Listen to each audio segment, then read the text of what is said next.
What's up, college football fans and Mean Green fans? Sonoy Valente here once again with the Mean Green Show. Today, joined by Ty Hayes, we're going to get into a little bit of SMU and their massive Texas size, no pun intended, transfer portal recruiting haul. But before we get into all that, guys, you already know the drill. If you're a fan of college football, G5 football, any and all that comes along with that, consider hitting that like and subscribe button because that is truly all that we talk about. All right, Ty, let me talk to you in just for a little bit. Ty is a UNT alum. He's got the Around the Table Sports YouTube talk show on YouTube, and he's killing it, guys. If you are subscribed here, you need to subscribe there, guys. And Ty, thank you so much for jumping on. And where can they find you at? Yeah, man, appreciate you having me. Always a great time to talk college football. You can find me at Around the Table Sports on YouTube. I talk college football, always something, whether we're talking transfer portal, recruiting, we're actually doing dives into what can be expected from practices, news, you name it, we're having the conversation. On Twitter, it's an ATS sports show. But man, I'm just real jazzed to be here. SMU has had a great transfer portal acquisition class, and it's one that's really flying under the radar. I really don't think people have really dove into this and seen the caliber of athletes they've been able to stack via the portal. Yeah, it's insane. And as far as your YouTube channel, guys, I'm going to link the description for Ty's YouTube page in the description below. And so be really, guys, be sure to check it out. You won't be sorry. I mean, it's great content pretty much every day almost, it seems like, and keeps you very informed and up to date with all the crazy stuff that's going on in college football landscape, which there's no shortage of that. And yeah, so, be sure to check that out. But yes, so SMU is killing it. They're actually ranked 13th in the nation when it comes to transfer portal rankings via, 24/7 Sports. And the next G5 school is at 21, who's UCF, which they're, on the cusp of going Power 5 anyway. That makes So, I mean, sense. yeah. So, I mean, SMU, they're in a league of their own right now when it comes to getting these transfers, and they're building a pipeline, from Texas, it seems like. And just to kind of name off just a few of these recent ones, Cavante Dixon coming out of Texas, wide receiver, Cameron Farr, linebacker out of Oklahoma State, David Abiara, I believe, another Texas guy, Chris Adamora, safety, Texas guy, as well as Kamar Wheaton coming out of Alabama. Obviously, I believe it was an ACL he's coming off of, but that's a huge player for a school like SMU, and not to mention all the others. Again, they're 13th in the nation as it pertains to transfer portal rankings. So let me just ask you, Tommy, are you a fan of how Coach Lashlee's approaching this?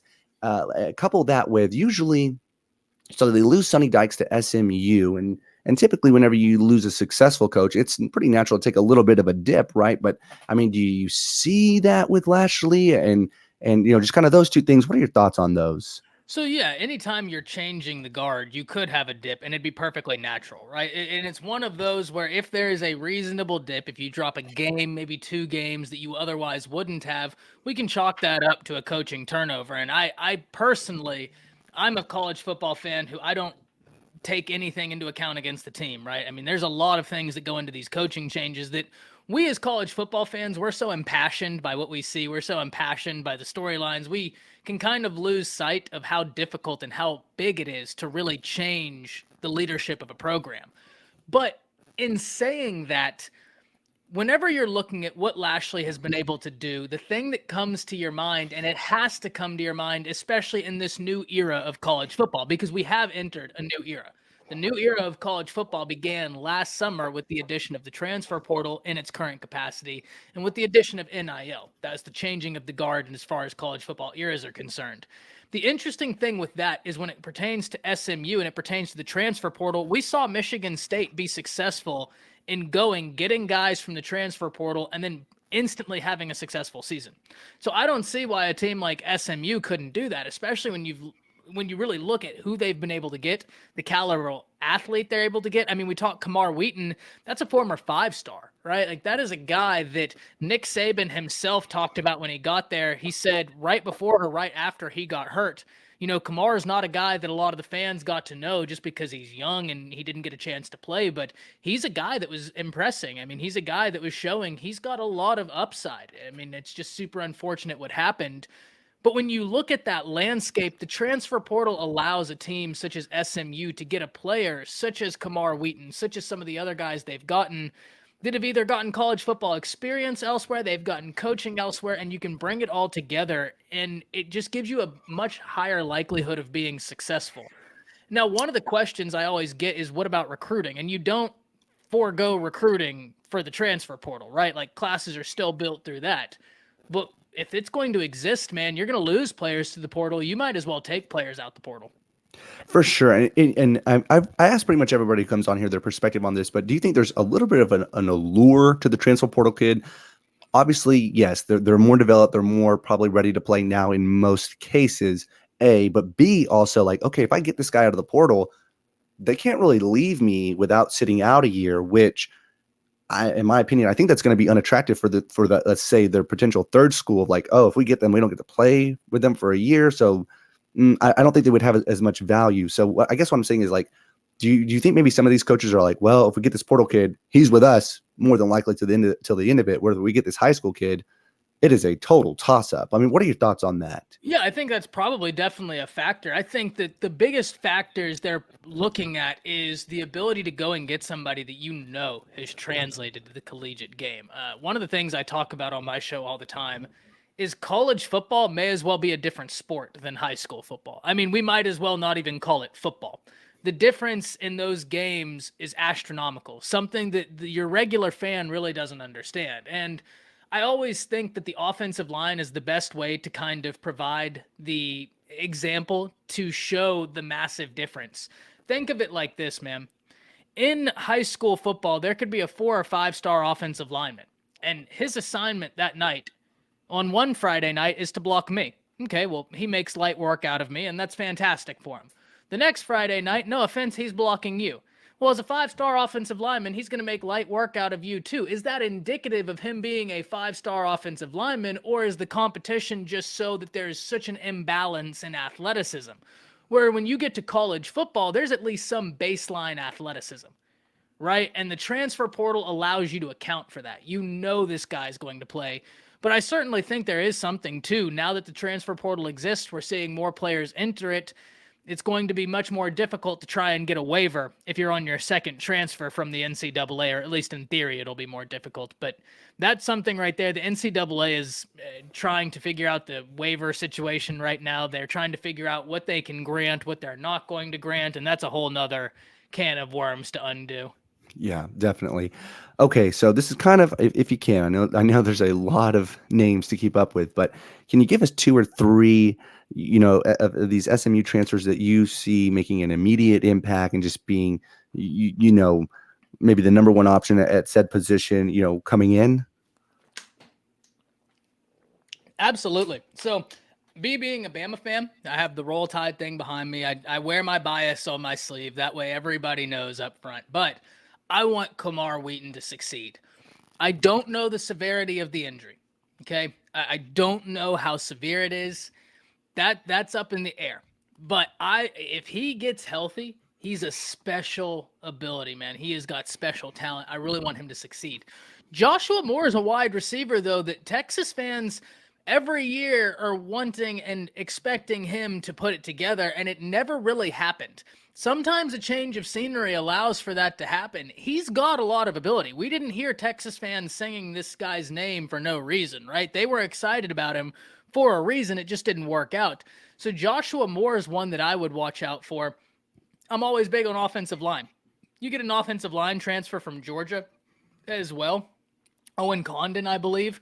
Mm-hmm. Whether he'll start or not, I'm not sure. But the fact that you can get a former SEC guy to come in there, that's awesome. And then the one they just got, if I'm not mistaken, the one they got yesterday was Kelvontre Dixon, 4-star wide receiver from Texas. That's another name.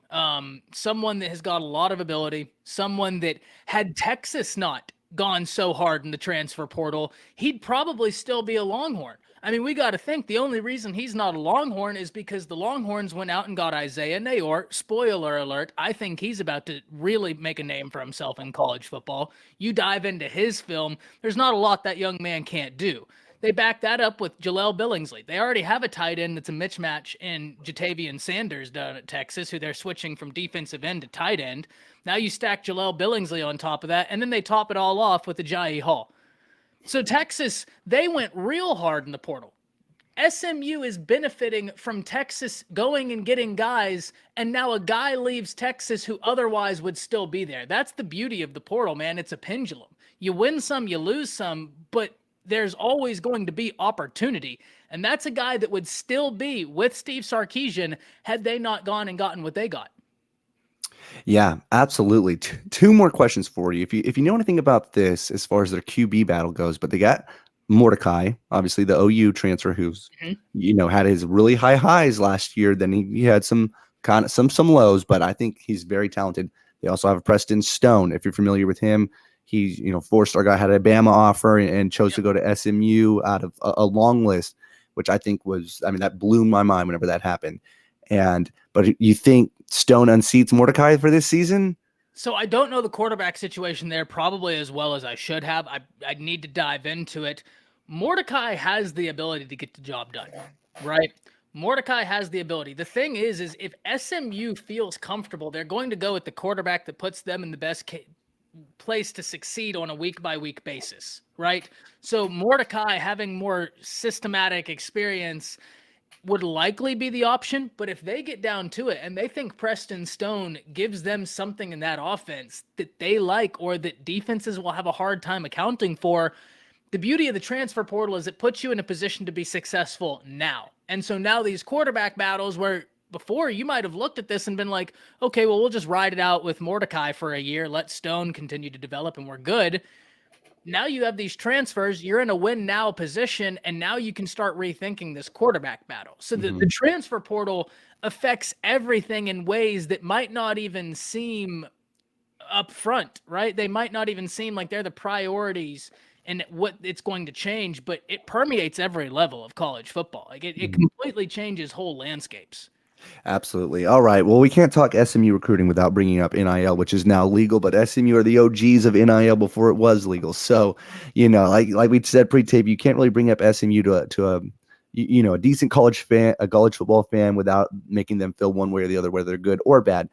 However, obviously I'm a open, out of the closet North Texas fan, and I'm not upset though with SMU's NIL collectives and efforts that they have going right now.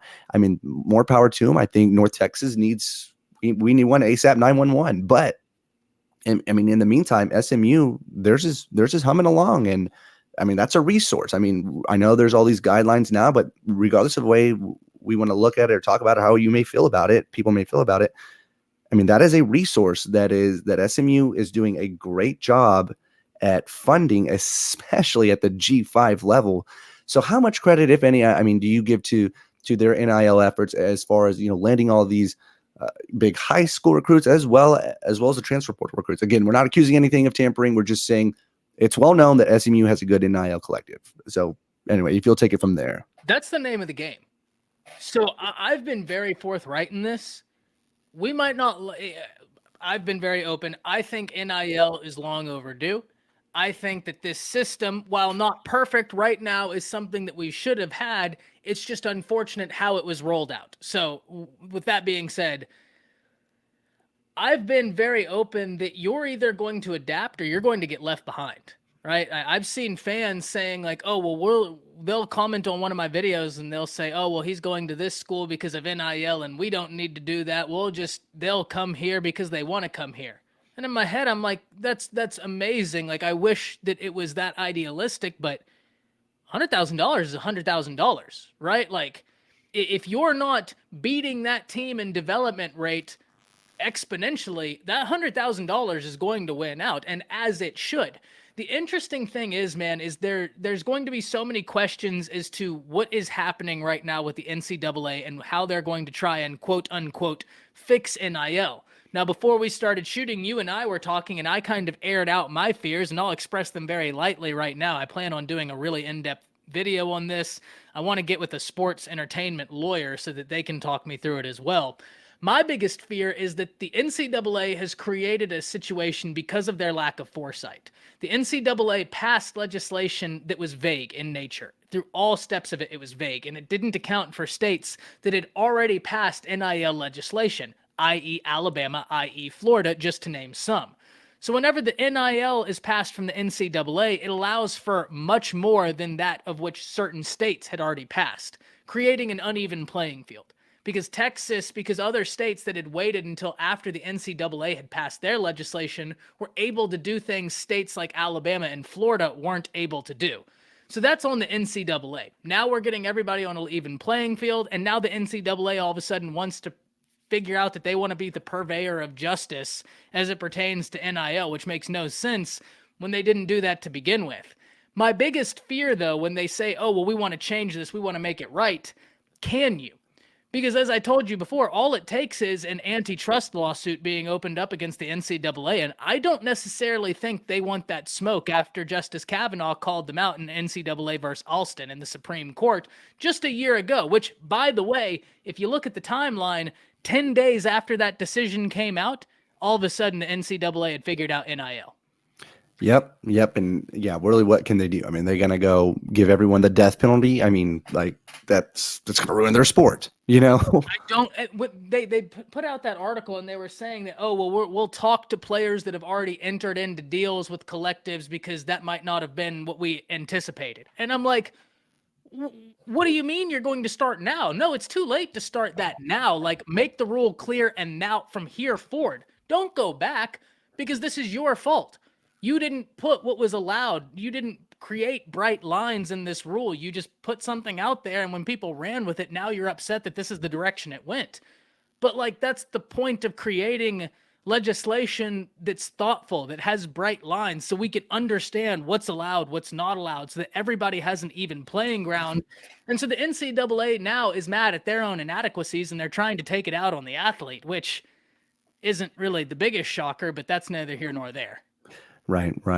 Well, all right, Ty. Thank you once again for jumping on. Looking forward to having you back on soon. We'll talk a little bit of North Texas football, and I don't know what North Texas has got to do, but hopefully soon you're going to do a video on North Texas on your own show whenever we reach that height. Hopefully here soon. But they break my heart, man. They just fire me up. I know, but we'll get there. All right, man. Well, thanks again, and take care. Yes, sir.